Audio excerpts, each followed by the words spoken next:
Hi friends, బాగున్నారా? నేను మీ రత్నకుమారి. ఈరోజు ఒక వినూత్నమైన అంశంతో మీ ముందుకు వస్తున్నాను. అదేంటంటే, ఒకప్పుడు యావత్ ప్రపంచాన్ని ఉర్రూతలూగించిన అలనాటి మేటి అందాల తార నటి మాధవి. ఆమె ఎవరో కాదు, స్వయాన మా పెద్దమ్మగారైన శశిరేఖమ్మ గారి కూతురు. మా మదరు శశిరేఖమ్మ గారు సొంత అక్కా చెల్లెళ్ళు. మాధవి నేను అక్కా చెల్లెళ్ళను.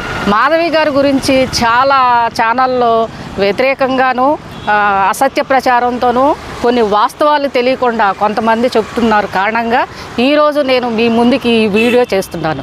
ముఖ్యంగా మాధవి దక్షిణాది ఉత్తరాది చిత్రాల్లో ఒకప్పుడు హీరోలకు మించి అగ్ర హీరోయిన్గా ఎదిగిన ఆమె అసలు పేరు కనక మహాలక్ష్మి. ఒక ఉన్నతమైన కుటుంబంలో పుట్టి కొన్ని వందల ఎకరాలకి ఆసాములైన వాళ్ళ తాతగాళ్ళ చేతిలో పెరిగిన ఆమె ఈరోజు దేశంలో అందరూ మెప్పు పొందిన హీరోయిన్గా పేరుగాంచింది. ఒకప్పుడు ఉమ్మడి పశ్చిమ గోదావరి జిల్లాలో భాగమైన వేలుపుచెర్ల అనే గ్రామంలో వెంకటరామయ్య నాంచారమ్మ దంపతులకు శశిరేఖ గారు ప్రథమ కుమార్తెగా పుట్టారు. ఆమె కుమార్తెనే మాధవి.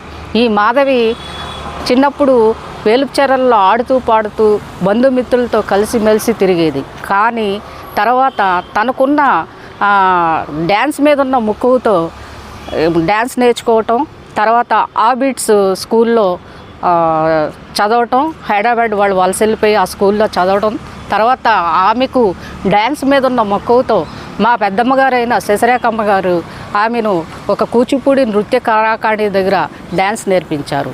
ఒక చిన్నప్పుడు 8 సంవత్సరాల వయసులో రవీంద్ర భారతిలో స్టేజీ షో ఇచ్చినప్పుడు అప్పటి మేటి దర్శక నిర్మాత దాసరి నారాయణరావు గారు మాధవిని అక్కడ చూసి సినిమాలో నటిస్తావమ్మా అని అడిగినప్పుడు నాకేం తెలియదు మా మదర్ని అడగండి అని చెప్పి అప్పుడు అక్కడ ఆవిడ చెప్పటం, తర్వాత దాసరి నారాయణరావు గారు మాధవి గారి తల్లి అయిన శశిరేఖమ్మ గారిని సంప్రదించి సినిమాలోకి తీసుకురావటం జరిగింది. దాంతో మాధవి సినిమా అరంగేట్రం జరిగింది. ఇంకా అంచెలంచెలుగా ఎదిగి ఆమె నేటి హీరోలు అందరితోనూ నటించి ప్రపంచంలోనే ఉన్నతమైన అత్యుత్తమ నటిగా పేరు తెచ్చుకొని ఎన్నో అవార్డులు, రివార్డులు, ప్రశంసలు అందుకుంది. అంతేకాకుండా మాధవి సున్నిత మనస్కురాలు. మాధవి చారిటబుల్ ట్రస్ట్ ఒకటి ఏర్పాటు చేసి ఆ చారిటబుల్ ట్రస్ట్ ద్వారా అనేక మంది పేద పిల్లలకు చదువులు, వృద్ధులకు ఆశ్రయం కల్పించడం, అనేక సాంఘిక సంక్షేమ కార్యక్రమాలు కూడా చాలా వరకు చేయటం జరిగింది. అంతేకాకుండా పెద్దమ్మ శశిరేఖమ్మ గారు